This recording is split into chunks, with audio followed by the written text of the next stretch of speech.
Pawan Kalyan AP రాజకీయాలలో కీలక పాత్ర పోషించడమే కాదు, అటు కేంద్రం ఇటు రాష్ట్ర ప్రభుత్వాల మధ్య వారధిగా కూడా ఉంటున్నారు.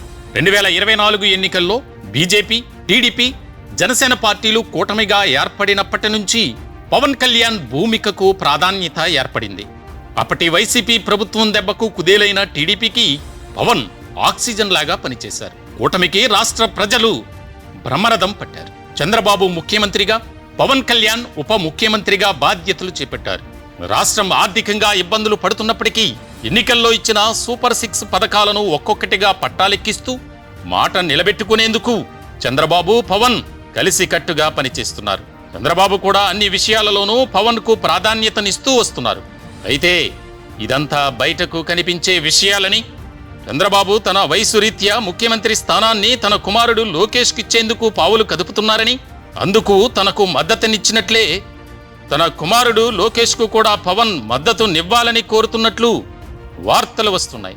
నేరుగా పవన్ కు ఈ విషయం చెబితే వినరేమో అన్న ఉద్దేశంతో పవన్ కు అతి సన్నిహితంగా ఉండే ఢిల్లీలోని బీజేపీ పెద్దలతో చెప్పించే ప్రయత్నాలు జరుగుతున్నాయని, అందుకే ఈ మధ్య తరచూ ముఖ్యమంత్రి చంద్రబాబు ఢిల్లీ పర్యటనలు చేస్తున్నారన్న వార్తలు కూడా బాగా వినిపిస్తున్నాయి.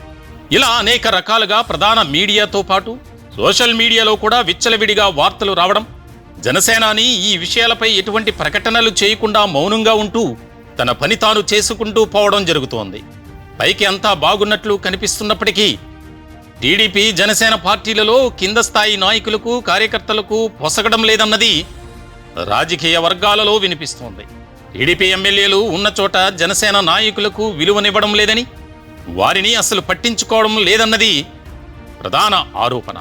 రాష్ట్ర ప్రభుత్వం తరపున లభించే నామినేటెడ్ పోస్టులలో కూడా దామాషా ప్రకారం 30% పదవులు జనసేనకు దక్కాలని, ఇప్పటి వరకు ప్రకటించిన నామినేటెడ్ పోస్టులలో జనసేనకు 10% కూడా దక్కలేదని జనసేన నాయకులు ఆవేదన వ్యక్తం చేస్తున్నారు. ఇదే విషయాన్ని తమ పార్టీ అధినేత పవన్ కళ్యాణ్ దృష్టికి తీసుకువెళ్లినప్పటికీ పొత్తు ధర్మంలో భాగంగా బహిరంగంగా విమర్శలకు, ఆరోపణలకు దిగవద్దని, సర్దుకుపోవాలని పవన్ చెబుతున్నారని వారు వాపోతున్నారు. పవన్ మాత్రం ఇవేమీ పట్టించుకోకుండా రాబోయే 25 ఏళ్లు ముఖ్యమంత్రిగా చంద్రబాబు ఉండాలని, అందుకు తాను సంపూర్ణంగా సహకరిస్తానని అసెంబ్లీ సాక్షిగా ప్రకటించారు. ఇక లోకేష్ ను ముఖ్యమంత్రిని చేయటం, అందుకు తన మద్దతునివ్వడం లాంటి వార్తల గురించి పవన్ ఎక్కడా సూచనప్రాయంగా కూడా బయటపడటం లేదు. అసలు ఆ వార్తలు నిజమో కాదో కూడా స్పష్టతనివ్వడం లేదు. అయితే పవన్ కు రాజకీయ వ్యూహాలు చాలా ఉన్నాయని, అందులో భాగంగానే ఆయన వ్యూహాత్మకంగా మౌనం పాటిస్తూ ఉన్నారని జనసేన పార్టీలోని అత్యున్నత నాయకులు చెబుతున్నారు.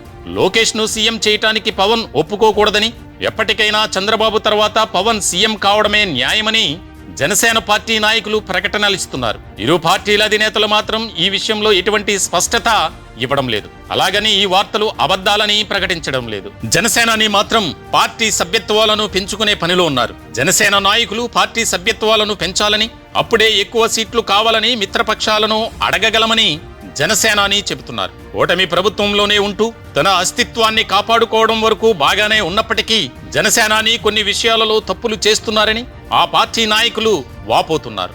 కిరణ్ రాయల్, అరవ శ్రీధర్ లాంటి వారు తమ చేష్టల వల్ల జనసేన పార్టీకి తలవంపులు వచ్చేలా చేస్తున్నా ఇటువంటి చర్యలు చేపట్టకపోవడం, పార్టీ పనితీరును ప్రశ్నించిన అడ్వకేట్ రజని, పర్యావరణం గురించి ప్రశ్నించిన బొలిశెట్టి సత్యనారాయణ, జనసేన చేస్తున్న కొన్ని తప్పులను సరిచేసుకోవాలని సూచించిన సుంకర దిలీప్ వంటి వారిని పార్టీ దూరం చేసుకోవడం అంత మంచిది కాదని వారంటున్నారు.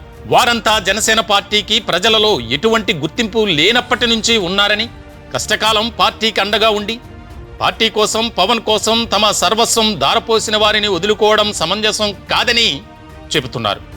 అలాగే పవన్ సామాజిక వర్గానికి చెందిన అనేక మంది కాపు నాయకులు కూడా జనసేనకు ఇటీవల కాలంలో దూరం అవుతున్నారు.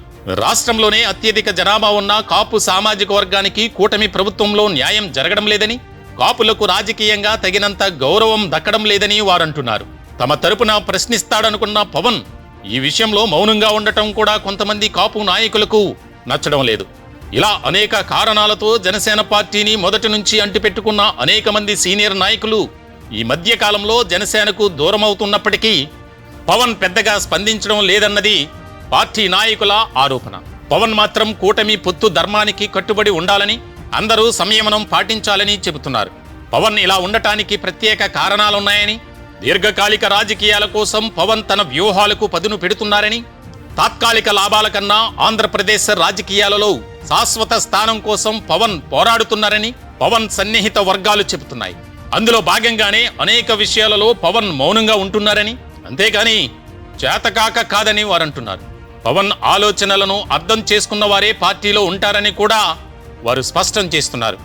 అయితే ఇటీవల కాలంలో అనేక సందర్భాలలో పవన్ కళ్యాణ్ తనకు అనుభవం లేదని, అభిమానం మీకున్నప్పటికీ అది పాలనకు పనికిరాదని బహిరంగంగా పదే పదే చెప్పడం కరుడు కట్టిన జనసేన కార్యకర్తలకు సైతం నచ్చడం లేదు. టీడీపీ నీడ నుంచి బయటపడి స్వంతంగా ఒక ప్రత్యేక శక్తిగా రాష్ట్రంలో ఎదగాల్సిన అవసరం ఎంతైనా ఉందని వారంటున్నారు.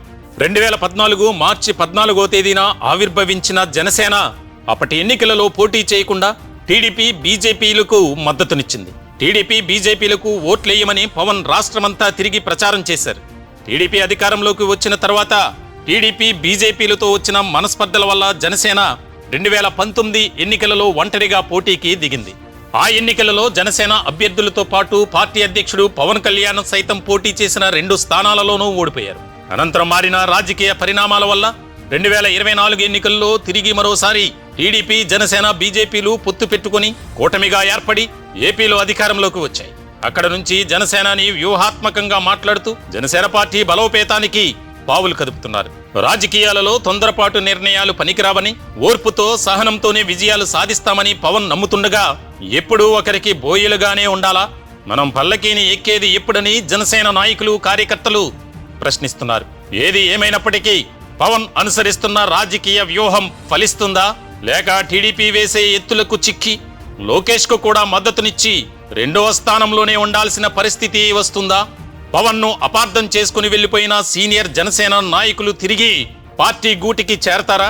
స్వంతంగా జనసేన పార్టీ రాష్ట్రంలో అధికారంలోకి వచ్చే స్థాయికి చేరుకుంటుందా? అసలు టీడీపీ జనసేనను బలోపేతం కానిస్తుందా అనేది వేచి చూడాల్సి ఉంది.